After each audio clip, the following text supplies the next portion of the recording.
Hello. Good afternoon. Good afternoon, everyone. Welcome all of you on our faculty of Faculty of Political Science and International Studies. My name is Untitled. I am the Dean of the faculty. I will be very short with you because I am busy, but it's a pleasure that today you have a speech of the Patrick Mendis, PhD, who was with us for the few weeks, I think a few months. And today is his last day. It's a perfect day because today we have also on the university the meeting with Ambassador of USA. Before that we have the meeting with Patrick Mendis. I think so that is compared very well. So it's a great pleasure. And there is a lot of audience here in the room. Also, I think that is broadcast, yes? So we have some people also on the front of the screens. So this is a great pleasure to welcome you. The host of today will be Rabel, our professor also from New Zealand. Rob, the floor is yours. I wish you get best presentation and best thesis of the Patrick Mendis. Good luck. Thank you, Daniel. Welcome. Good afternoon, dzień dobry, and tēnā koutou katoa, as we say in New Zealand. It's my pleasure to be here this afternoon to chair Patrick Mendis, who I have met recently, but has already become a very valued colleague and friend. And I think you're in for a very interesting address by Patrick. And I know that Patrick likes to engage with people, so right from the start I want to encourage you to think about questions as he is speaking, as I'm sure we're going to be able to have a very interesting and lively dialogue with him. But before we do that, I think it's important for you to have some idea about Patrick's past and his various achievements, and so I'm just going to quickly read from his brief bio.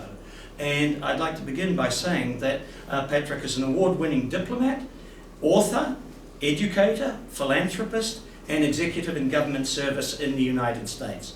Although he's originally from Sri Lanka, he is very much an American, as I know from interacting with him. And of course, as the Dean mentioned, he's currently a distinguished visiting professor of transatlantic relations here at this equally distinguished university, the University of Warsaw, which I'm very proud to be a visiting professor at as well. So we share that in common. Patrick is an alumnus of Harvard's Kennedy School and the University of Minnesota's Humphrey School. Both of those schools, of course, reference in their names very famous American politicians. And Dr. Mendis was appointed by the Obama administration for 2 terms as a commissioner to the US National Commission for UNESCO at the State Department until the United States withdrew from that UN agency. Prior to serving in that role, he's also served as an American diplomat and a military professor during both the Clinton and Bush administration, and he has held various positions in the US Departments of Agriculture, Defense, Energy, and State. He's also been active in other parts of the world, and he's a former Taiwan Fellow of the Ministry of Foreign Affairs there. He's a distinguished visiting professor of global affairs at the National Chen Chi University in Taipei, as well as a distinguished visiting professor of culture and diplomacy at the Chinese Culture University in Taiwan. He's also served as a distinguished visiting professor of Sino-American relations at the Yenching Academy of Peking University. Beida, as many of you will know, is probably the leading university in China. And so it's quite a coup to be able to serve there. And in addition to all those achievements, Patrick has travelled and worked in more than 125 countries. I'm amazed you've been able to fit in 2 weeks here with us. And he's an author of over 150 books, government reports, journal articles, and newspaper columns. And just to round it all out, he's also a fellow of the World Academy of Art and Science. So as you can see, he is very well equipped to address us this afternoon on the topic of, do Ukraine and Taiwan become a part of President Biden's new Truman Doctrine? Over to you, Patrick, and could you please join me in welcoming?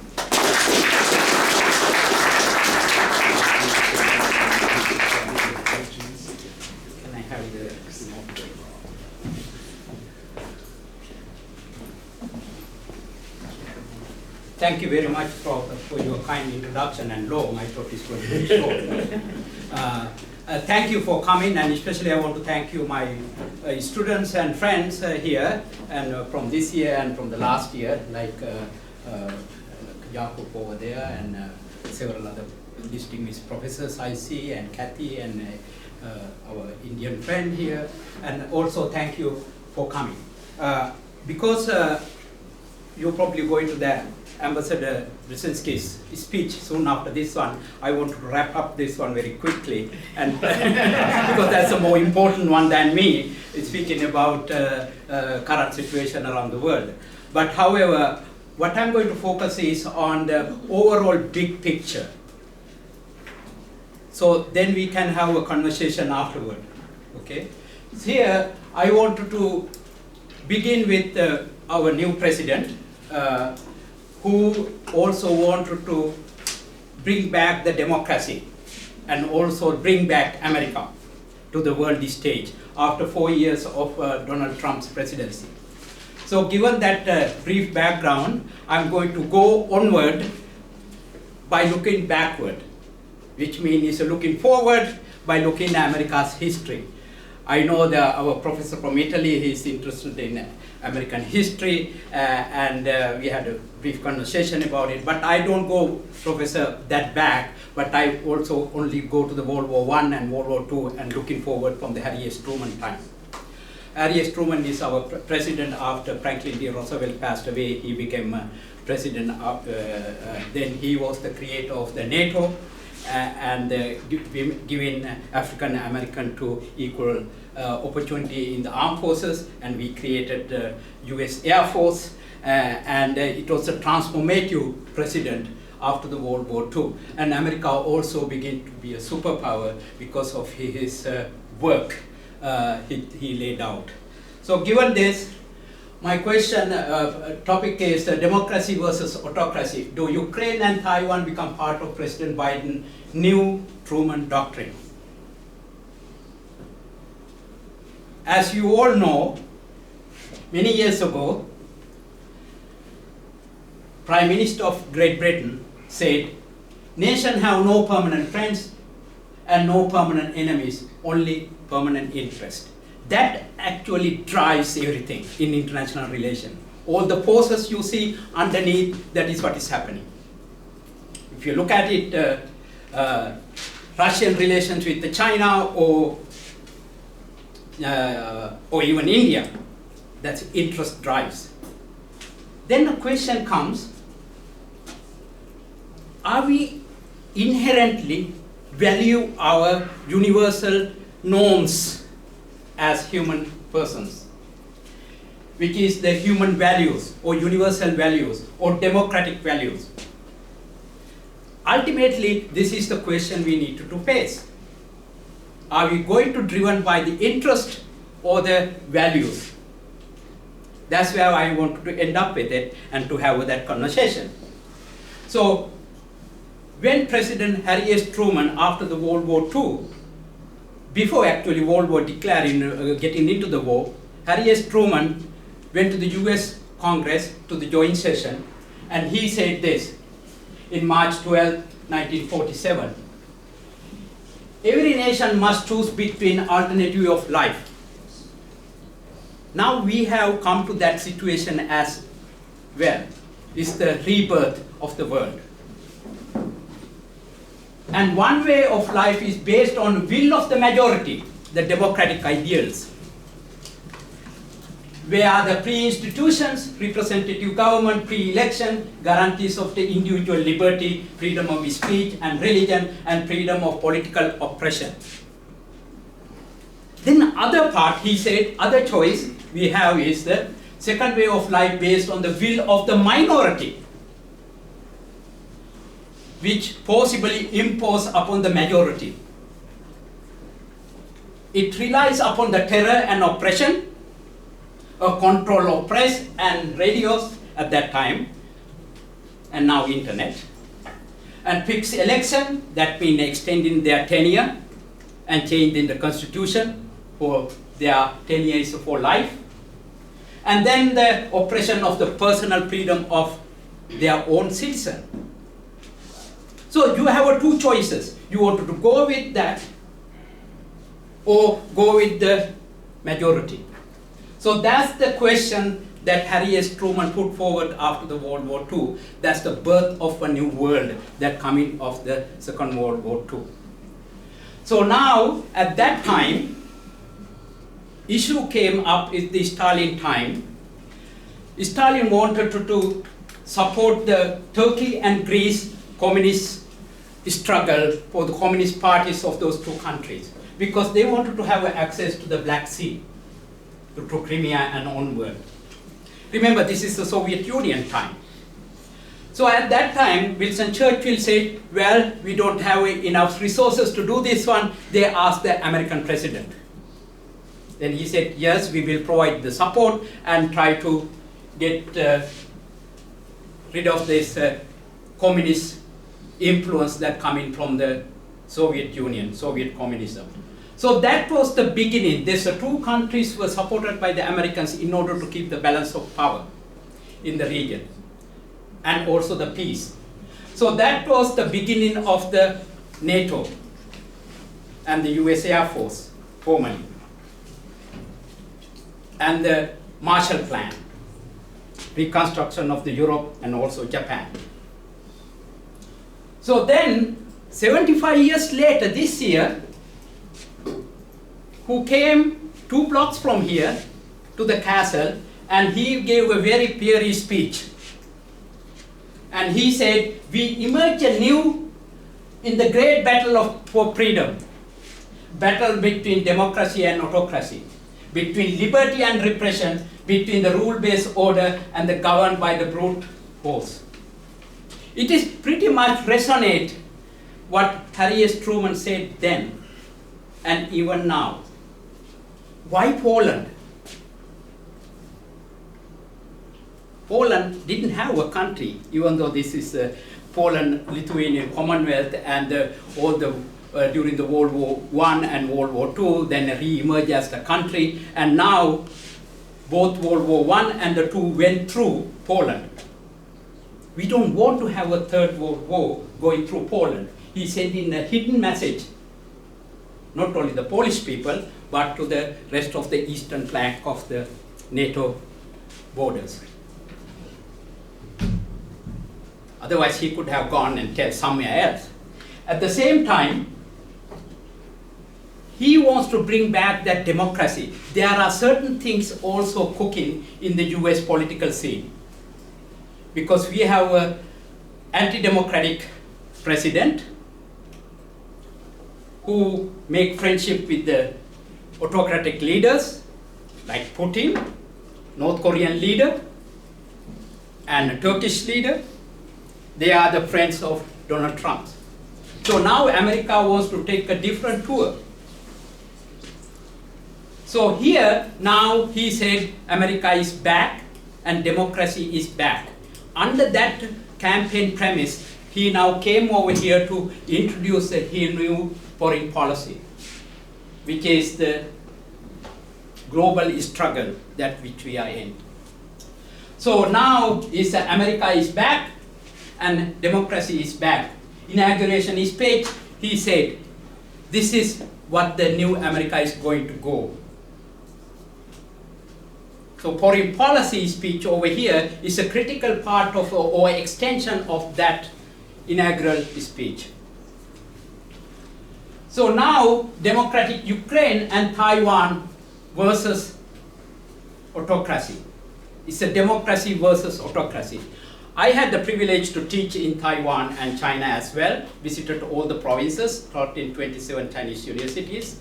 So I try to be objective as possible on this conversation, because this is an academic exchange. So here, America's greatest competitor is China. It was not Biden identified that one, actually it was identified by the Donald Trump. Not only the Donald Trump, but the US Congress put forward a series of laws that support in the Taiwan, defending Taiwan. Because China consider it is that Taiwan is a broke-away province,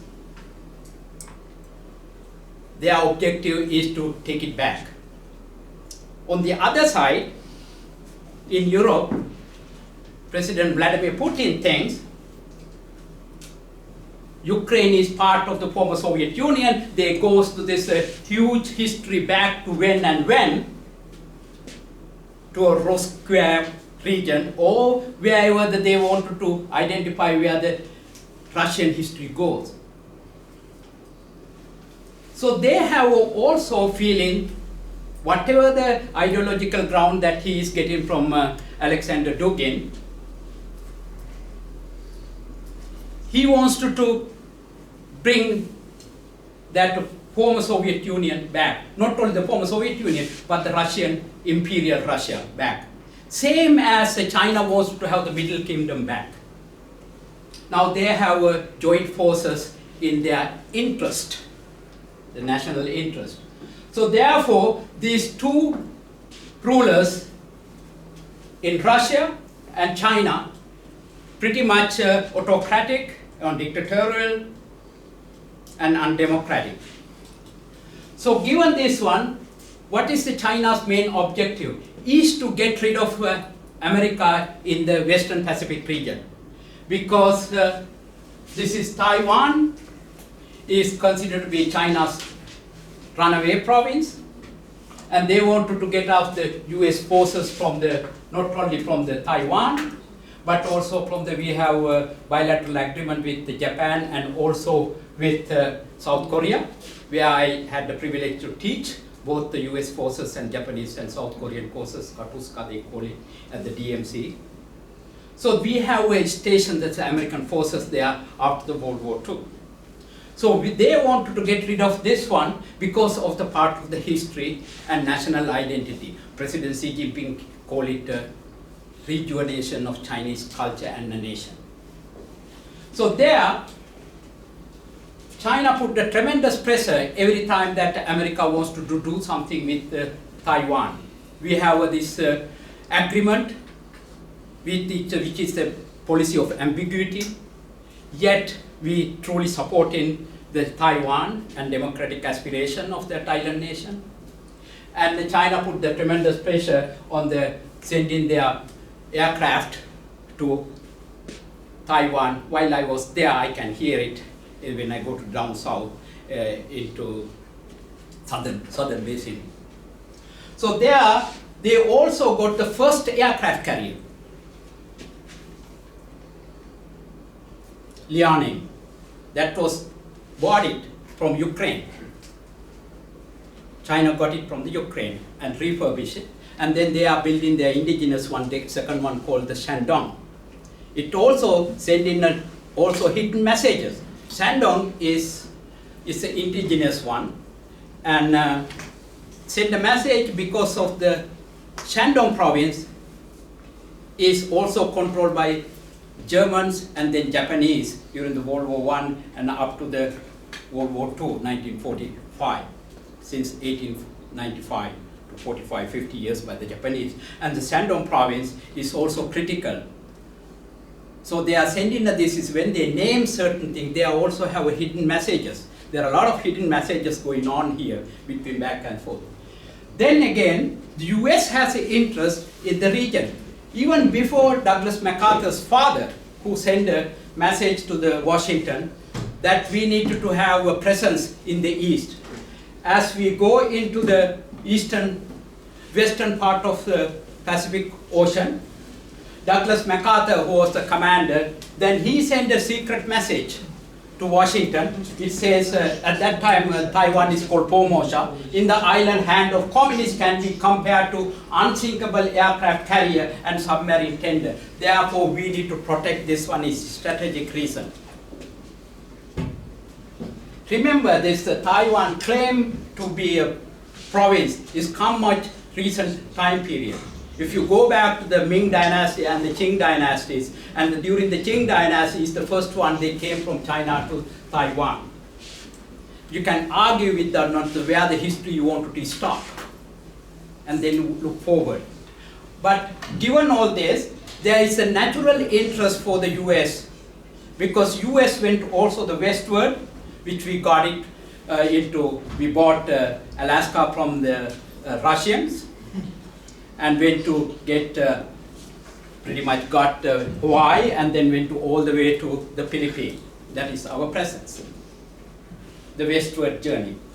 Here, China has their own strategy because China is equally very powerful now. And their strategy is the Belt and Road Initiative, BRI. What is their end game? End game is to push the US out and make Taiwan is part of the China. That is when the complete China becomes China. Rejuvenation of the ancient culture. That is what this model is about. Rejuvenation is coming from the President Xi Jinping's leadership. What is this leadership? What is this national rejuvenation? Rejuvenation comes from the China dream. China dream is unlike American dream. It's a very nationalistic one. It is the China dream as a whole. It's a Confucian concept of the group, the community, nation as a whole. In ours, where I grew up in Minnesota, for example, then my freedom, my dream is an American dream, is an individual dream. What I wanted to be, doctor or professor or general, military, whatever I wanted to be. Government does not dictate what I wanted to be, where I want to travel and so forth. The China dream is a collective one, American dream is an individual dream. That's Thomas Jefferson said in his Declaration of Independence, life, liberty, and pursuit of happiness. That is the underlying basis for the American dream. So China has two different dreams combined together. They use that one is the BRI, Belt and Road Initiative. One is going on the northern route. It's starting from Xi'an. That's where I first started to teach 20-some plus years ago in the ancient capital of China. And then going to all the way to the west and go to the Europe. And then it was happened during the Tang Dynasty. Tang Dynasty is a very cosmopolitan China. The Silk Road is the highest time in the Chinese history. And then second dynasty they combined is the Ming Dynasty. That is the Admiral Chung He went to the Western Ocean, which he called not Indian Ocean, it's the Western Ocean. I'm alerting my Indian friends when I was giving a lecture in Bangalore. Soon now later, Indian Ocean not going to be Indian Ocean, that's going to be a Western Ocean if they wanted to put the pressure on a small island to call it by themselves. Call this Indian Ocean no longer, because they have also ideological background, North Sea, South Sea, East Sea, West Sea. And the South Sea is, they have it, and this is the Western Sea.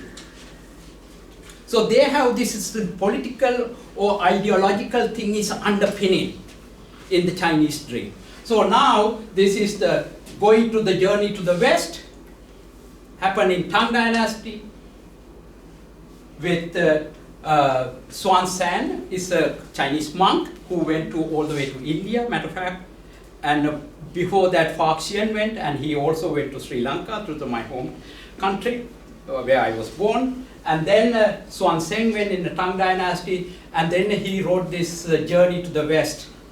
That journey to the west became a novel during the Ming Dynasty. Now President Xi is promoting this idea, journey to the west. And if you go to the China, you can see all the channels and the TVs in different ways promoting that idea.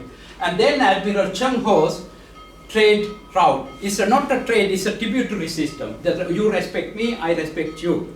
And this is unlike the Western colonization or taking land. China never had any intention of colonizing any countries, but to respect us. There is a man over there in Nanjing. He is the emperor. He is the son of God, son of heaven. So you need to respect him. So this is a different kind of idea than what we hear, see, or acknowledge in the Western cultures. So now this is two dynasties coming together. They are equally about 300 years plus and minus. Okay, so these two coming into being now. President Xi's northern route and the Silk Road economic belt, and the other one is southern route, maritime Silk Road. So now there's an ancient idea coming into play in the national rejuvenation of the country. So, sorry. So this idea, taken entire, this is the Middle Kingdom. They wanted to recreate that Middle Kingdom, that they had it in the Tang Dynasty and also in the Ming Dynasty. That region is expressed in the Shanghai Cooperation Organization by President Xi. He said, we need to strengthen the complementarity between the Belt and Road Initiative and development strategies of Shanghai Cooperation Organization countries and the regional cooperative initiative such as the Eurasian Economic Union. Now you have Europe and Asian Union. What is the vehicle? BRI. We all know in America, we have a philosophy that countries and all the 13 republics all combined by trade. Trade brings people together.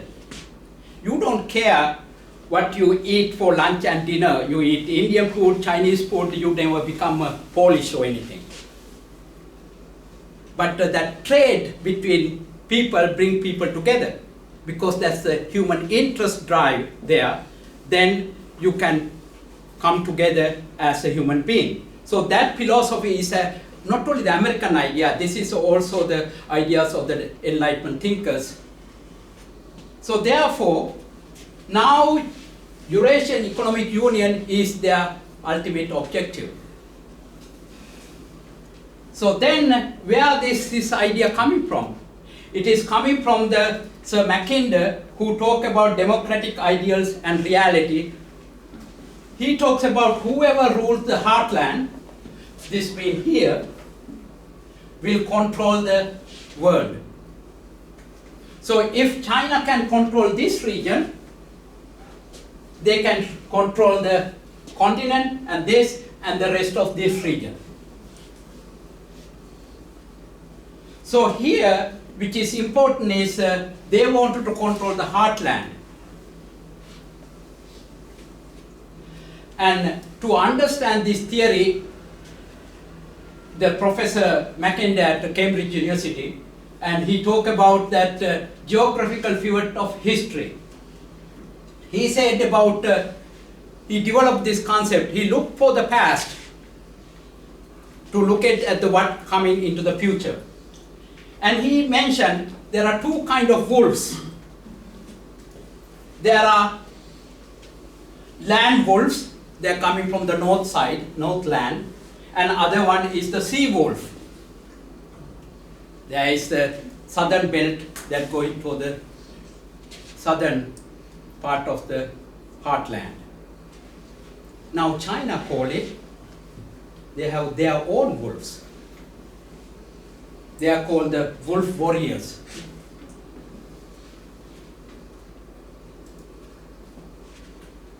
So here, once you have that part of the Chinese dream is unfolding, both in history and the wolf warriors and Chinese influence industry, whether it is in the Europe or Australia or New Zealand or elsewhere, China has a tremendous influence in the diplomacy and economic affairs, and even now increasingly military. Wolf warriors are not going to give up. Now this is the way China stands. Then they are coming in the American sea power doctrine. Captain Thea Mahan, who said, actually he didn't say this one, but if you talk to anybody, my Indian colleagues might say that, yes, he said that one. Whoever control Indian Ocean dominate Asia. I went through the books, I couldn't find he saying that one. So, however, this is well known that he said so, and then the military people, military establishment would like to get more money from their government, wanted to say, yes, we need to have a biggest navy.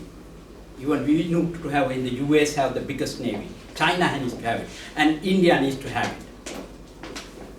So therefore, America has this concept because most of the economic trade and investment flow is happening is on the sea. Also the navigational part, if you look at it from the eastern part, if you block this one, these countries are blockaded, and this is happening on the western side of the US, on the Pacific. So therefore, this sea power doctrine is also influential in the intellectual policy making arena in Washington. And now, for China or the US, there are two unsinkable aircraft carriers that Douglas MacArthur was talking about here. And I added to Sri Lanka, which you probably know what is going on these days, which is not really pretty. And there are a lot of forces underneath going on, and economic crisis and political crisis.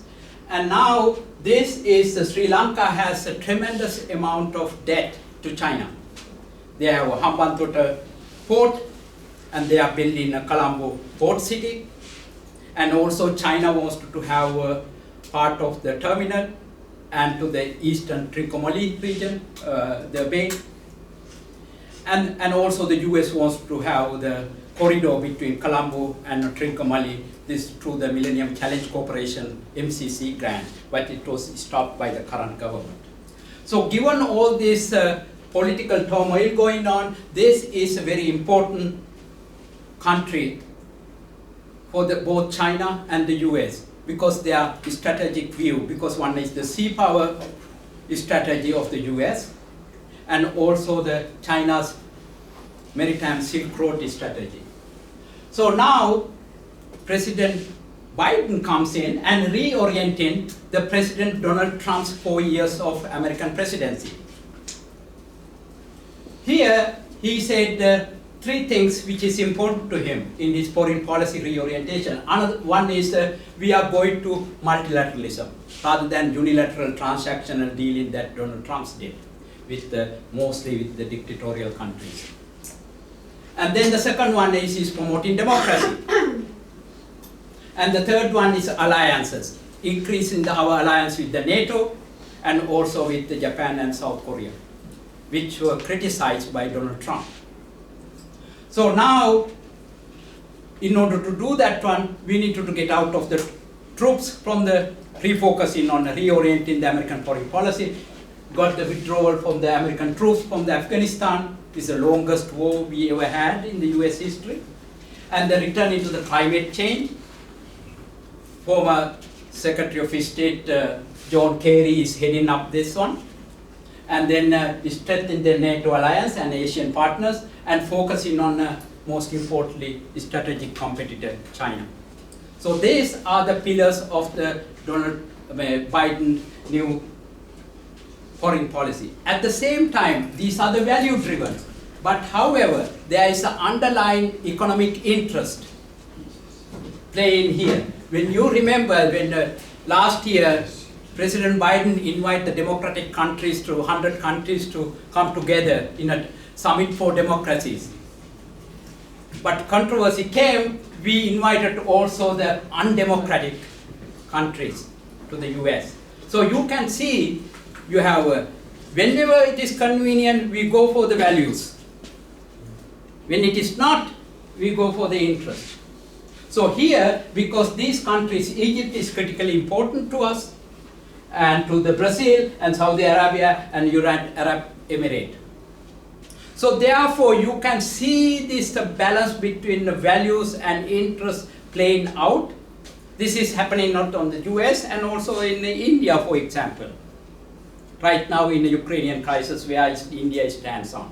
They have a national interest, long-term relationship, friendship with Russia or the Soviet Union. And then also the democratic values under Modi administration. Democratic values mean, we can have another conversation on whether they are democratic or not by the Congress BJP party. But having said that one, these countries are mixed of this democratic values versus interest playing together. So now, US strategy is to weaken Russia. When both Defense Secretary Lloyd Austin and Secretary of State Tony Blinken went to meet with Vladimir Zelensky, Then he came back to Poland and said, our objective is we want to see Russia weakened. Pretty much to the world eye, Russia is already weakened. Their Moscow ship was sank, and a couple of days ago, Moscow other one is also hit. And we can go on to that one, the who did it and what, in a different conversation. But pretty much this is weakened by the Russians, at least the perception of the Russian military power or the air power. They're supposed to be the most sophisticated aircraft carriers they had. Now they was hit by a Ukrainian who was supposed to be taken over by 3 days. So having said that one, what is common with this Russia and China? Shared history of contagious invasion policies. One is now we can see in a recent history, Transnistria from Moldova and occupied territory of Georgia, Tbilisi, the capital, the Crimea from 2014, and the eastern part of Ukraine, and then the invasion of Ukraine early this year. And then on the China, on the other hand, it has its own history of annexation, one way or another. One is that they got the Inner Mongolia 1947, and Xinjiang, the Uyghurs who are living there, 1947, and a group of Paracel Island in the South China Sea, 50, annexed Tibet 1950, and invaded Vietnam 79, and then took control of the Hong Kong, which they got it from, transferred from the British in the 1997. Now they are pretty much in control of it. And then yesterday I saw that the new governor was, former security chief was installed as governor of the Hong Kong. So given this one, Beijing has its own problem. They have, everywhere you go, they have a tension. Let me highlight few of them. One is the Japanese territory, Senkaku Island, here. And then the Taiwan issue. Hong Kong is gone, Spratly and Paracel Island, and Macau is okay. And Indian borders, you heard about in the northeast and the western side, and Doctrine region. And then Tibet is another issue, and then Uyghurs in Xinjiang. So given this one, China has enemies all around. There is instability inside China and also the tension around it. So now, on the top of this one, what can you do? You have enemies around. You go with the partner who has the shared history of invasions. This happened in the Olympic, Beijing Olympic in February. That's the unprecedented treaty was, or agreement was signed between the two countries. Is called, there is no limit to their partnership between Russia and China. That was not very highlighted in the news, but it came afterward. This issue, when you read about who wrote it and what is the interest of reading this one. At the same time, and the US intelligence declassified some information about it. Matter of fact, at that time, President Xi Jinping and at least the government officials knew invasion of Ukraine. Then you focus on this side, and the America and NATO get bogged down, and then I can focus on Taiwan. So there is a two-edged strategy. This was kind of hidden. This is a no-limit partnership between the two countries. It was a long document, You can read it. I wrote about with one of my colleagues from Jagiellonian University and also with Professor Lucas from here, Harvard International Review. You can Google it up, and we wrote about this one in length and when it is happened and what is the hidden motives and so forth. So here, responding to the AUKUS, we think is the underlying inspiration for President Xi Jinping to align with Russia, because the pressure is coming from the US and British and also the Australian when they signed that agreement. In this agreement, it talks about alliance between these three countries, and this is in addition to the Quad, the four countries of the India, Japan, Australia, and the US coming together. These four democracies wanted to pretty much contain the Chinese influence in the region. Now then AUKUS came up, and then it considered, now we have a Quad and AUKUS pretty much is the new kind of NATO for the region. So now we have Asian NATO and the European NATO, who is crushing this as democratic countries against the two Eurasian giants, Russia and China.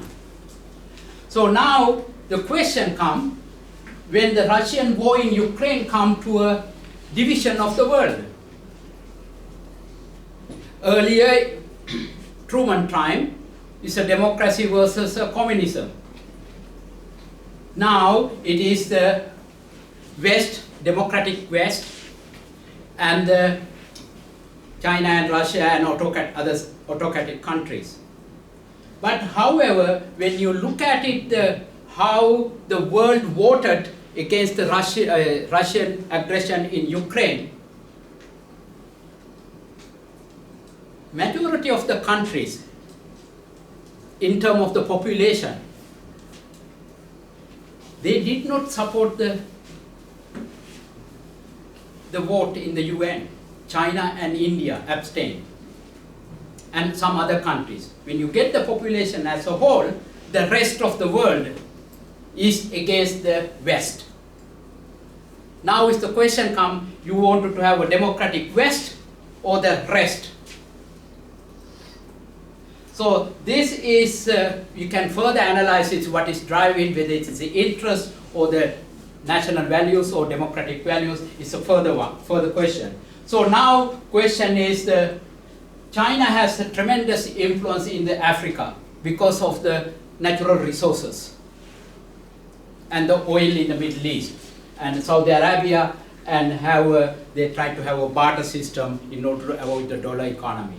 And also the rubles of Russia and Indian rupees are also going to have a trade barter kind of system to avoid the economic sanction and going through avoiding the dollar economy. And also the cryptocurrency. We can go into the other side, how this innovative strategies are navigating through in this complex and chaotic world of we are living in. Question at the end of the day we are not asking is, you want to be with the democratic West or the part of the West that dominated by the economic interest provided by the Chinese BRI. So the question is, when the war ends, sooner or later, we have to ask the question, does the US provide the security for freedom, for democratic ideals and values that we in the West treasured and enshrined in our constitutions?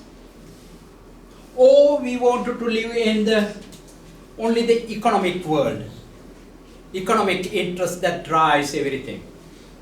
And our freedom, what to say, what to write, what to express, where to go, is limited by the one group of people, which is the minority.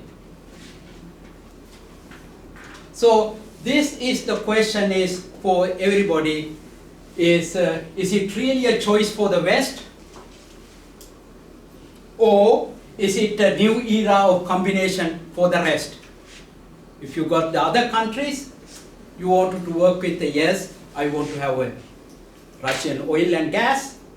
Well, we also want to have a democratic ideals. Now at least the EU, finally, Germany for example, make the decisions whether you want to stay with the economic interest or we want to stay with our human values, universal values. Finland and Sweden decided on the security ground whether you want to join the NATO or not. Now they said yes, because we value human aspirations, democratic ideas.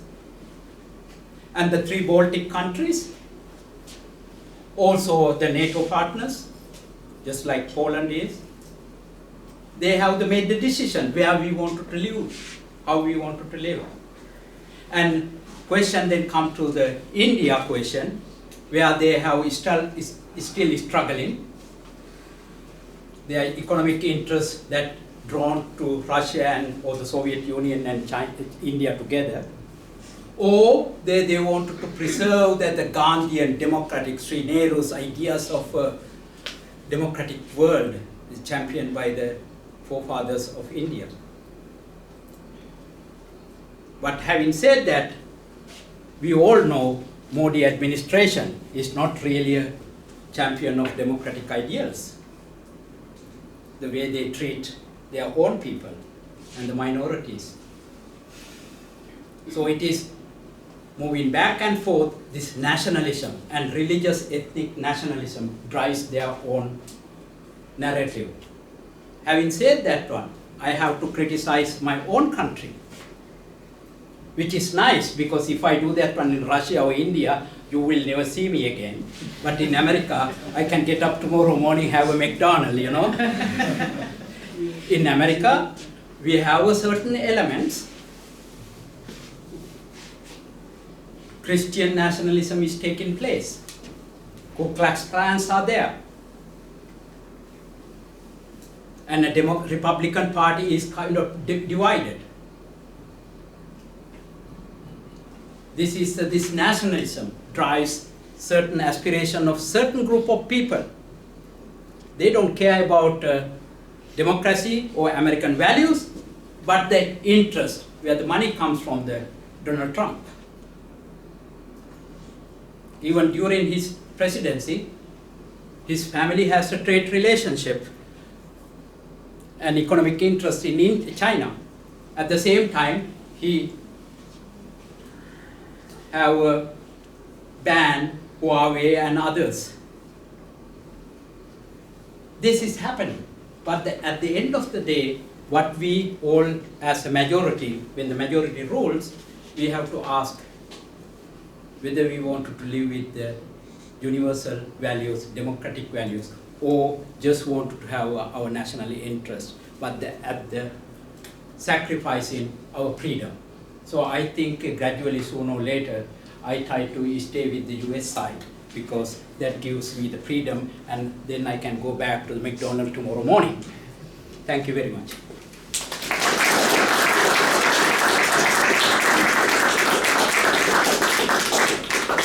Thank you very much for that very lively address, Patrick. Just before we open up the questions and comments, can I just note that I neglected to mention at the outset that this seminar has been organised by the Department of Area and Global Studies and the Department of Political Systems in this faculty. So just be aware that they are the organisers of the seminar. And can I also acknowledge that given the subject that you've dealt with, that we have Ukrainian scholars in the room who are currently being employed by the faculty, and it's wonderful to have them here with us as part of the faculty family as well. So I wanted to note those 2 points. But now I'm going to open up the floor for questions and comments. And can I just ask you to keep your questions and comments as succinct as you can, and if perhaps you can identify yourself when you ask your question. I think you have one. My name is Simant. I'm doing PhD from this faculty. My question is like you talked about democracy and democratic values, and especially like mentioned Biden is like bring back democracy, America back. So like in my question is about like Afghanistan, like military disengagement there, and American like NATO and what there from last 20 years. Like how do you think like the democratic value of Afghanistan in like Biden has any plan to install democracy there, because he mentioned his like mission was never for democracy in Afghanistan. How do you see this? I mean, I don't have the answer for that one. I would say that is the graveyard of the past, Afghanistan. You know, very many empires went over there and left. Soviet Union left 79, I think. And then US get into that and left. And I do not know where that is going to happen, but I do know one part, and very recently I think British Foreign Secretary said that now the NATO is becoming worldwide, and there is a great interest to be part of the NATO. So I think in the future,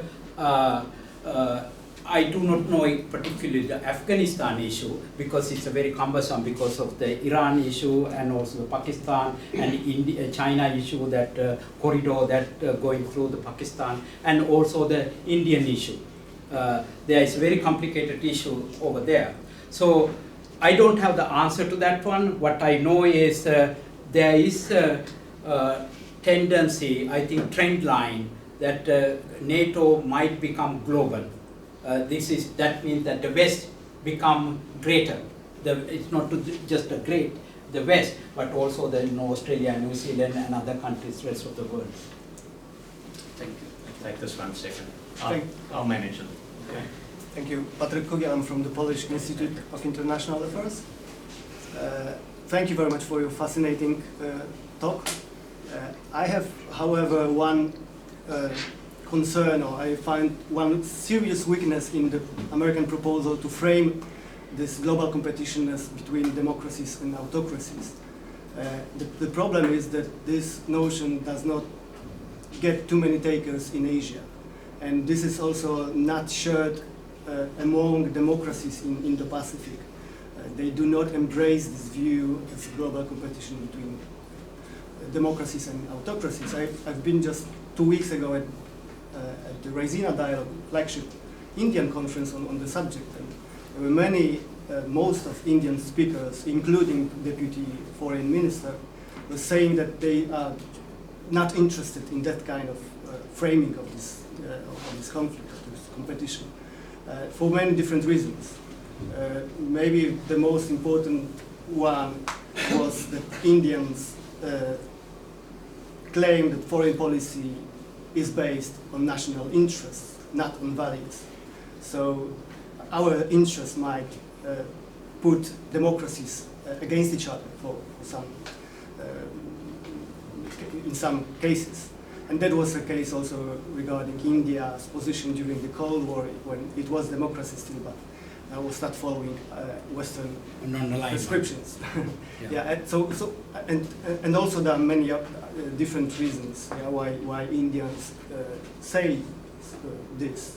And I think they are not alone. Yeah? Also Indonesians and other democracies in Indo-Pacific will not embrace this kind of narrative because, for example, they have very strong connections with China, economic or otherwise. And also they are not very keen to see re-emergence of the bipolar world in which they will be pushed to take sides. They like to follow their own interests, their own side, and probably this notion of democracy versus authoritarianism is not best for them. So how can we promote that kind of narrative when we have not the biggest democracies in the region, we have not on board? That's an excellent question. That is actually being discussed last week. If I I was reading about that similar issue. You know, in a couple of days from now, President Biden is hosting the ASEAN summit. And that is where that question comes in. It's the largest democracy in the region after India was Indonesia. and then we have other countries divided between which way they want to take a side. Given that one, that's why I mentioned about the controversy about other countries that invited into the Summit for Democracy. So the definition of democracy is then questioned and became a controversial. So that's the same reason. So there is no any clear-cut way to do. Sometimes people act, as I mentioned about, when it is convenient for the US, it is democratic values. If it is not, it's the interest. If it is oil, Saudi Arabia. Okay? If not, somewhere else. So now the alliances are changing. So then they have to take, okay, no, democratic values is important. Because if the Saudi Arabia goes with the China for their bilateral and increase in reliance and partnership between the two, and also some other Middle East oil producing countries. So there's an economic interest drives that one. Then when that comes to surface, then America has a different narrative. So that is why I mentioned at the very beginning, this is not a clear cut. It is whether it is a drive by the national interest, no permanent friends, no enemies, but the interest. At the same time, then we have our own different narrative. Having said that one, if you look at the dynamic within the US, you can ask, is America is a democratic? Some people argue democratic in a popular vote. Hillary Clinton won 8 million more votes than Donald Trump. Democracy at works? No. Electoral college decide who the president is. Even though 8 million people voted more for Hillary Clinton than the president, Trump. So we can argue with the electoral college why the founding fathers devised that kind of system to be in a balance of power between the same party or the same different branch of the government. So that is where I think there is no clear cut to this. That is why we have this conversation even. Otherwise we don't, because everything is black and white. If you talk to Chinese president, yes, we have a democracy. China has a democracy. Matter of fact, China has a democracy. They call the centralized centralized democracy. Okay, and then we can argue in the US gerrymandering of the electorate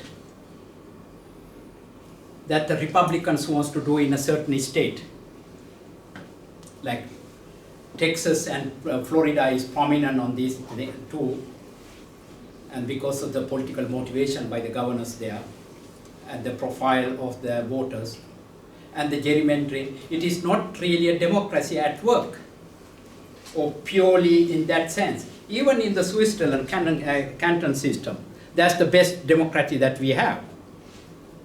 But America is very different formation. We're trying to balance the interest and the values together. I don't know I answered the question, at least I open up another Pandora box. We have more questions and comments. We've got a couple on this side which we'll take, and then we'll move round to the other side. So Jakub, you go next. Okay. So my name is Jakub Knop, University of Warsaw, and I wanted to touch on the nuclear dimension of this great power rivalry. And so Pentagon recently estimated that China by 2030 could amass about 1,000 nuclear missiles. And also there's been some information about new silos being developed in China in last year. And so I think we're moving away from the bipolar order that characterizes the Cold War rivalry with the Soviet Union. And so my question is how Biden's doctrine should be, how should it reflect that shift to a tripolar nuclear order, and what US should do basically to to compete without disaster basically in this realm. Jacob, that's a good question. Let me go back a little bit. Russia's power rely on the nuclear weapons. Without the nuclear weapons, we ask Ukraine to give up it. And US provide the legislation to do that one and provide the money, but the problem was all the triggering part, the mechanism was, even though nuclear power is based in Ukraine, but their operators are in Moscow. So therefore it is okay for the Ukraine national interest to get rid of it and get the American money for the development purposes. And that's the one argument, that if the Ukraine has the nuclear power, there might be a counterbalance to the Russians. Okay, so Russia's power actually rely on the nuclear weapons. That's why the hinting that President Putin and his foreign minister was talking about that one. And they move back from whether it's blaming Jews or Nazification or saying that Hitler was the Jew, and now the Ukrainian president was the Jew. Then when become criticized by Israel, they back off. And then they talk about nuclear weapons, put it there and back off. So you can see this dimension of the information warfare taking place. So having said that one, that is where the Russian power rely. If you look at the Russian demographic shift, most of the people are not long-lived, okay, and they are live long as the vodka survives, and when it's gone, they are gone also. So some argue they are not very disciplined in a military aspect, and they are demoralized as a nation, and they have no connection to the rest of the world because of the internet and other social media control. So when you look at that one, Russia is very weak already. Only way to that Defense Secretary Lloyd Austin was taking is, let's put that weakened, more weakened. But the only thing they have is the nuclear weapons. So now China, on the other hand, is more comprehensive. They send rockets and spacecraft to not only the moon, and to the other planet like Mars. And they are exploring Antarctic and Arctic. They go to the deepest places on the sea, in the East China Sea, put in their sonar system in the Mindanao, deepest place in the east of Luzon Island in Mindanao. So you can see China is, unlike Russia, is more comprehensive. They are well prepared for both economic side because of BRI, and they owe American treasury bills. I mean, Japan does too, and Germany. But China is, because it's more controversial because of the economics, the political system. And then they also have resources that now getting from Russia, which is a nice system, barter system they can rely on. So Russia is more comprehensive in that way, and that is where what we US consider not Russia as a strategic competitor, economically, even militarily, but only nuclear. But when you go to the China, we have a very comprehensive competitor that America need to deal with. So coming back to that other question that earlier my colleague mentioned about the Asian countries, then US is trying to try to answer your question, have a more engagement with the ASEAN countries, or OPEC countries. Reason for APEC countries, I mean, Asian Pacific Economic Cooperation countries and ASEAN. The reason is China has a more trade and economic and investment relationship with the region, even with India.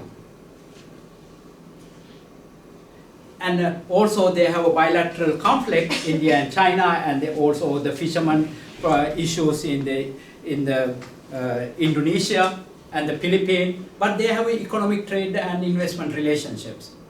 But that is where the US is lacking.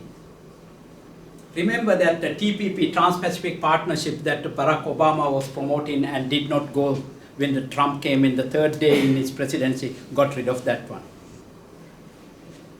But America's mission in the world is trade.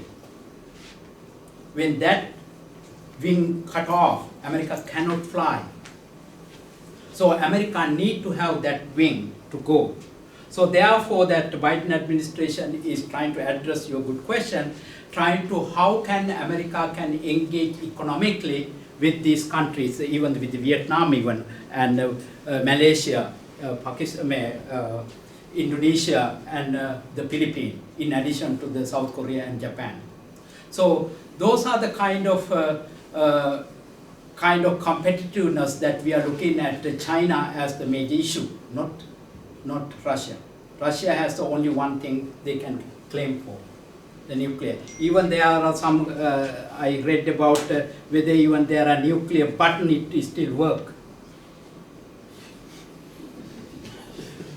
Okay, okay, we'll have one more from here and then we'll move around the room, and I've got a couple lined up already. So, but please do remember to keep them succinct. Thank you so much for this amazing opportunity. My name is Agnieszka Homajska. I'm from International Relations and Forum of Young Diplomats. My question may be not directly related to what we've just spoken about, but in the view of Russian and Chinese influence, does the US care about Africa, or is this continent of like no interest for the future? That's another excellent question. When I was in the government, they tried to push for the Africa growth Africa legislation. The US Congress passed it during the Bush administration and followed through Africa by the Obama administration. And then Donald Trump came, they thought, no, Africa now, they used the word, the shithole countries, you know, so that's what he described certain countries in the South. So, therefore, it was a mistake because this African continent, 53 countries, has the remarkable economic relationship with China, mostly with the natural resources. Most of the high-tech industry need these resources in order to run their computers and cars and everything, and even the weapon system. So that is coming from African countries, the rare earth materials, okay?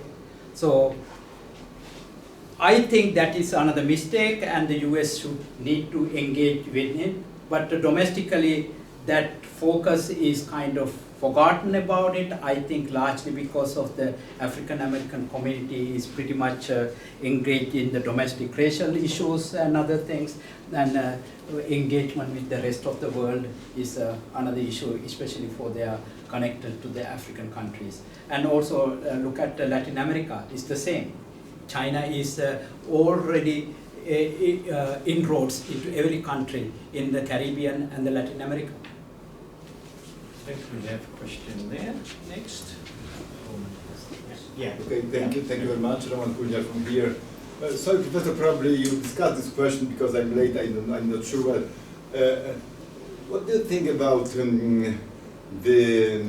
how solid and how long term is the position of India in some Western arrangement as AUKUS and Quad, taking into account its rather pro-Russian stand vis-à-vis war against Ukraine and systematic democratic regress under Modi rule.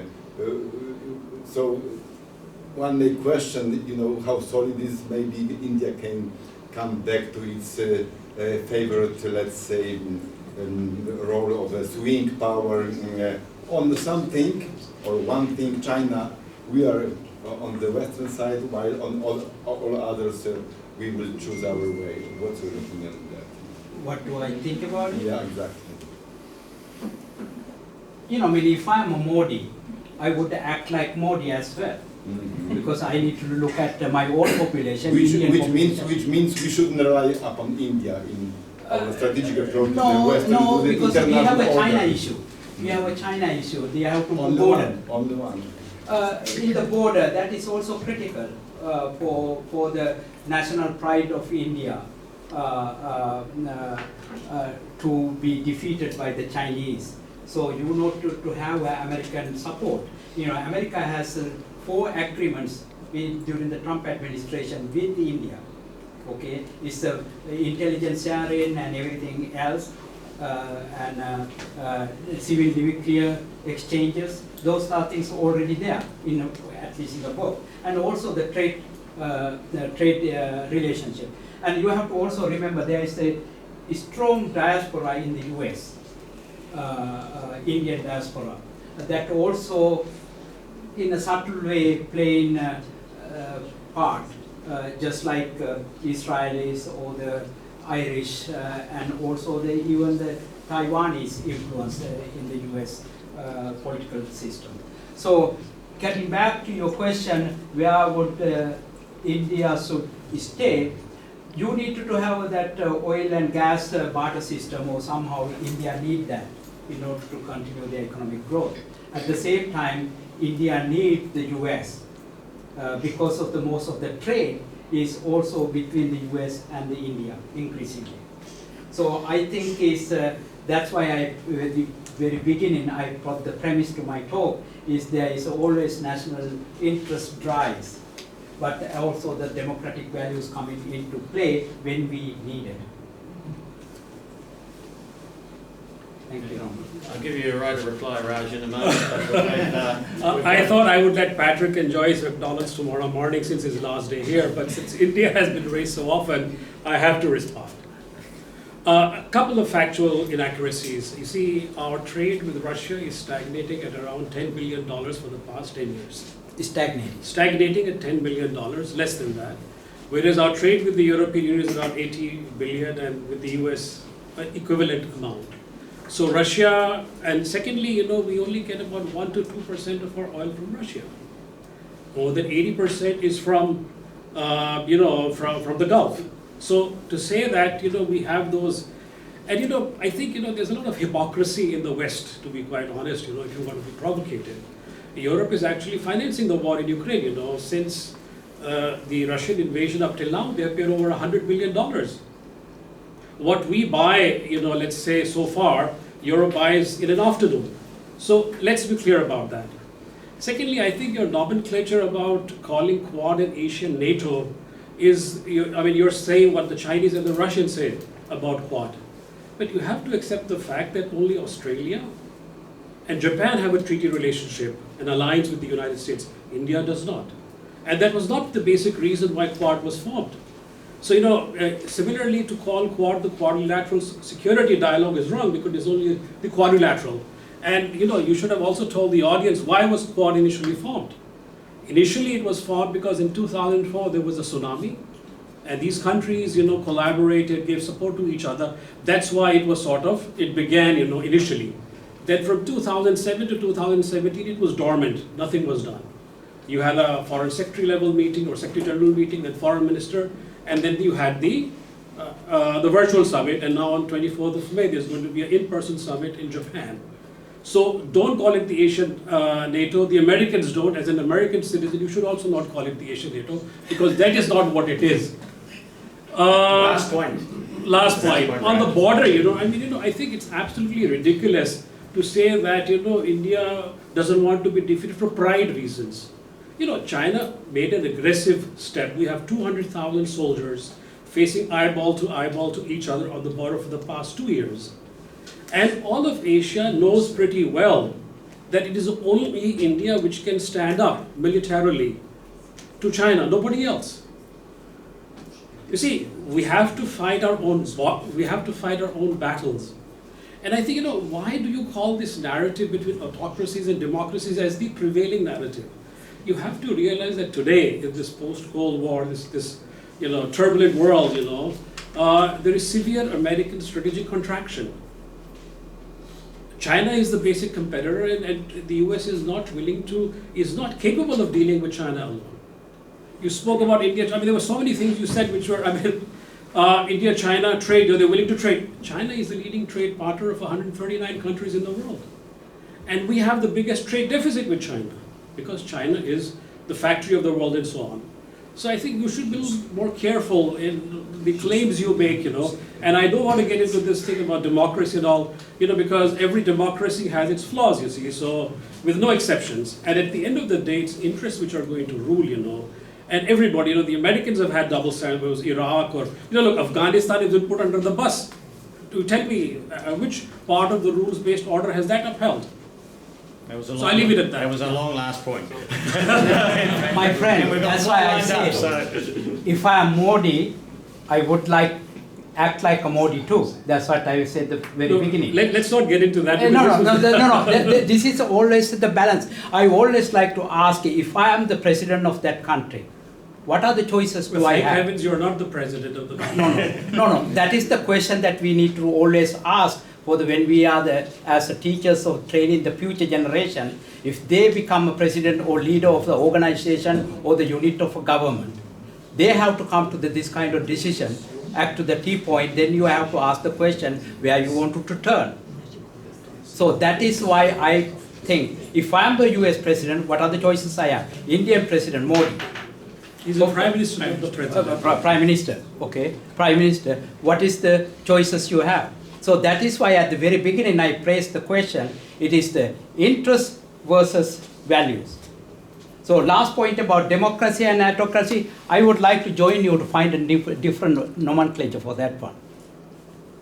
Right. I don't know. I've said Get into this. We've had enough from Raj for the moment, and time is tight, because I don't think we can go much past 4:30, and maybe a few minutes. So we've got a question over here, and then we've got one back there. So 1, 2, 3, 4. All right. So go ahead, keep them short. I will try to be short. If I understood well, in a certain moment you were speaking about the security alliances, and it was presented a little bit like a parallel between NATO and AUKUS. And my question concerns this point that was not the major point of your presentation, maybe because I'm French, but when you are speaking about AUKUS, that sounds to me more like an Anglo-Saxon club than as a club of security of democracies.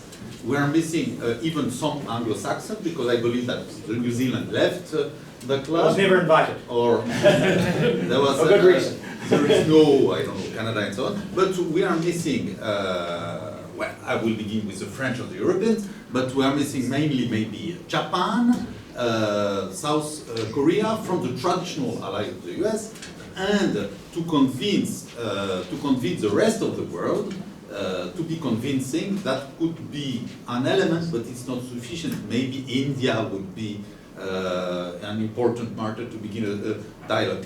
And so I come to, I enlarge now a little bit my question, making a relation with what you were speaking during the discussion as well, to say that differently. What are the tools to be convincing for the US that you are creating, or that the US are creating a security identity, like you were speaking about the TPP, maybe a commercial identity that would be a coalition large enough to balance somehow China, because this coalition is too small. No, I agree. I agree with my friend from India talking about as well.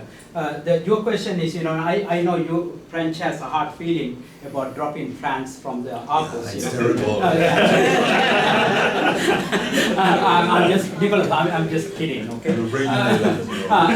No, it's an Anglo-Saxon thing, that you are right. But collectively, some analysis say that Quad and AUKUS to come together, even though they have their own pitfalls and deficiencies. This is as a collectively, in order to contain contain China, as my friend said, US cannot do it alone. That is given. Why is the bottom line is, I think they got it right. What they got it right, their drive is the economy, trade, investment. Okay, that was the American philosophy at the very beginning. I wrote a book about trade for peace on that one. Why did the US want China during the Clinton administration to become the member of the World Trade Organization. Why? Because that was the American vision. American vision was the trading nation. That was the same idea that Admiral Chung He left behind 500 years ago in Sri Lanka when he put that trilingual tablet in gold, the southern city. Okay? There is the idea that trade brings people together. That is what the whole point about the Silk Road. Silk Road brings two kinds of people. One is the monks, whether they are Taoists or the Buddhists or the Confucian teachers, or then the other group, merchant. Merchant and monks brought the Silk Road together. How about the US, founding of the US? Founding of the US is the same. First came the, second came the Pilgrims, and earlier came the people took over the country, you know, to the Yorktown in Virginia where I live. And then the Pilgrims came to the Boston near Plymouth. So there are also the merchants and also the religious freedom people. And that motivated the Thomas Jefferson and Alexander Hamilton to bring America together through the commercial idea. The commerce is the driving thing. And henceforth, that was in the premise of the entire US Constitution, that the 13 colonies and the 15 states bound together by two words, Commerce Clause. Commerce Clause tells how these 13 colonies become 50 states, and it also talks about the 13 colonies and the expanding that idea to the world. So that is the World Trade Organization. That is also the Truman Doctrine I was talking about. We make the three pillars, Bretton Woods institution, one the World Bank, IMF, and the third one is the World Trade Organization. Okay? And that pillar did not work until recently, and that is why we wanted to have a trade relationship with China. And when the President Xi Jinping came, he took the U-turn. That's the issue went different direction. Otherwise, the America and China supposed to be this kind of linkages. So that changed all these things when the President Xi Jinping started to have consolidate his power and change the Chinese constitution. So that is another part to the element to the historical part. My history professor friend from Italy might support me on this one, American history. This is the America's legacy. It's a commercial driven nation that China followed it because China went to the westward through the Silk Road with the monks and merchant. That the same way colonists and the pilgrims came to America. These are two pillars underpinning the American dynamics and also the Chinese dynamic at both countries. When they have to premise, if you want to have a new word, whether you want to have autocracy or democracy, I would call it the commercialism, commercial clause that's written into the US Constitution. That will drive the world. Okay, let's try and fit in those three questions. We won't have time for any more, but let's go to, we've only had one female so far asking questions, so you are definitely next. I actually had Please. two questions, but I will ask only one of them. Please.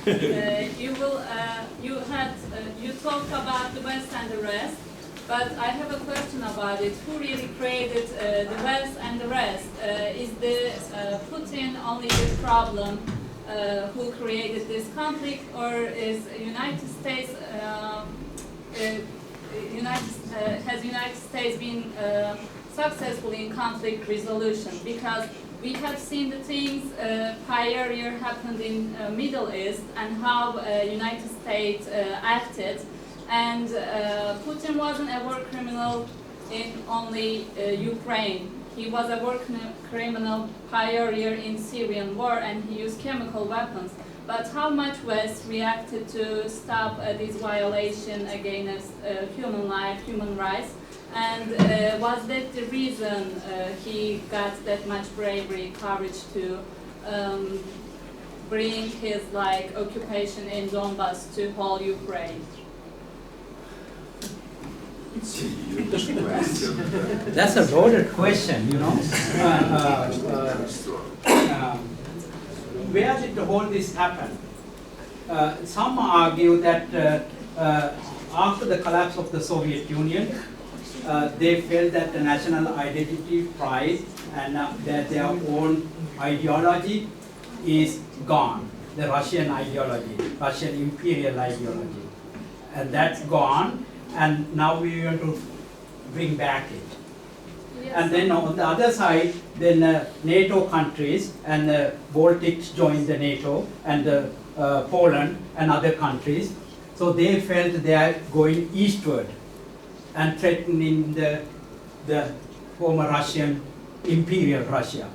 So this is the ideology from the very beginning. It is depend on who you're talking to. Okay, if you talk to the Vatican, they will tell you a different story.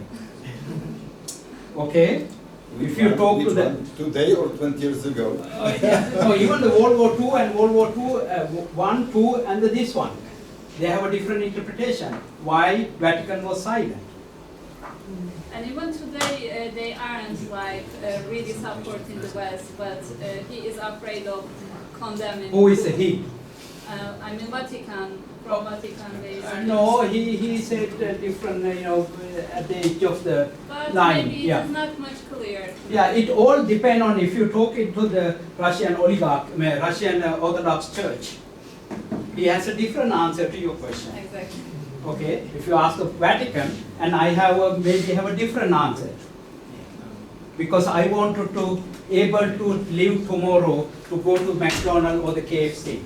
I don't want to go to Gulag or Kolyma in the Siberia. Or I want to get a fingerprint that one and send it to the east of Donbass region as victim of the war. That's the kind of question I ask before I go to bed.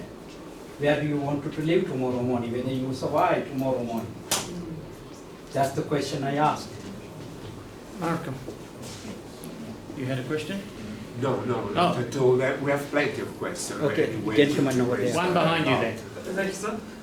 Considering the topic of the presentation being if it's a new Truman Doctrine or not, what guarantees can third countries have if they follow US values to actually be protected in case of another shift, as with from Obama to Trump and Trump to Biden again? Excellent question. Actually, I should have mentioned in this talk, President Biden late last month, April, requested the US Congress to allocate $33 billion, part of this, providing the military support and humanitarian support and the economic support for the countries affected by this war, especially in the Europe, Eastern Europe. So there are 33 billion. And then yesterday he released the $330 million to Ukraine and to the Poland and to the Baltics. So there are increasing measures coming in. But as a president, he doesn't have authority to do that one, 33 billion. So they asked to send the legislation to the US Congress as we speak, and the US Congress is working on the language on to the pass that legislation. This is the one time in the US Congress coming together, and the Democrats and Republicans. Okay, so there is a good sign on that one. That is what I felt that not only the rhetoric that America is propagating in the world, but also there is a mechanism that following that one. And also there are other intelligence reports and declassified or leaked, and we are hearing how these two Russian ships were sink and then announce it, and then Pentagon denying it, and then other newspapers saying, oh yeah, America did it, no, we didn't do it. You know, this kind of is another level of misinformation, disinformation or warfare going on. So to answer your question, yes, US is putting a bill for that one, just like the Marshall Plan or the Truman Doctrine that provided 75 years ago. Thank you, sir. Thanks. On that note, I'm going to bring matters to a close, but I have a few comments to make before I thank you.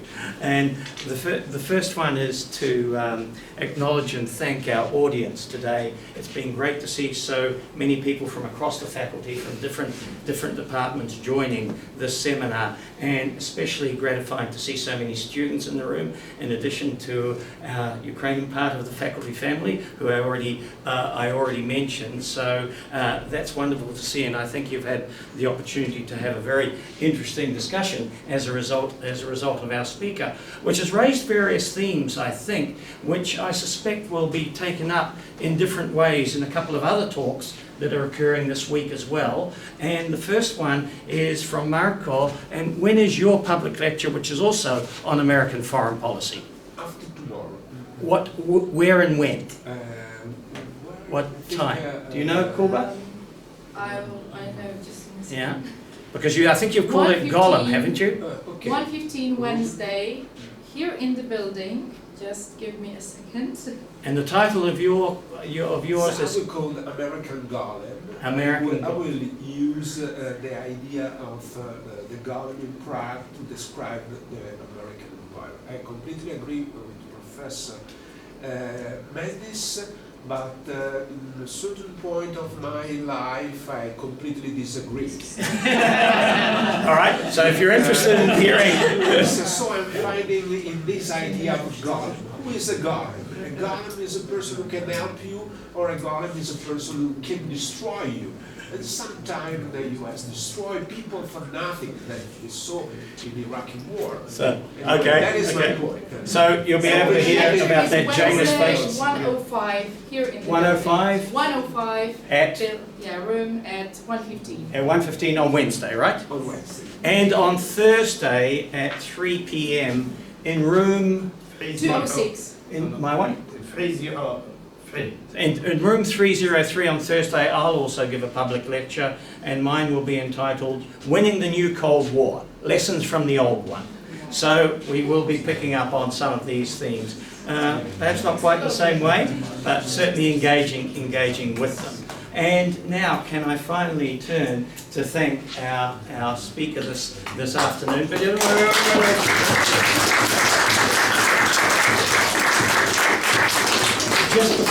Just before you applaud, I think we need to acknowledge why they are applauding, and I think they're applauding because you raise so widely and raise so many areas relating to that parallel between the Truman Doctrine and the possible Biden Doctrine that generated all those interesting questions. So I think we need to be very grateful as an audience that you were such a stimulating speaker in both linking to history and bringing it to the present, and being so far-ranging in the applications of those historical analogies, and especially coming back to the question of the democracies versus autocracies and that controversial framing, which I know generated a lot of interest in the room quite clearly, which means that you're going to be able to have an ongoing dialogue with our speaker as we walk out of the room, I suspect. So thanks to everyone, and a special thanks once again to Patrick Mendis.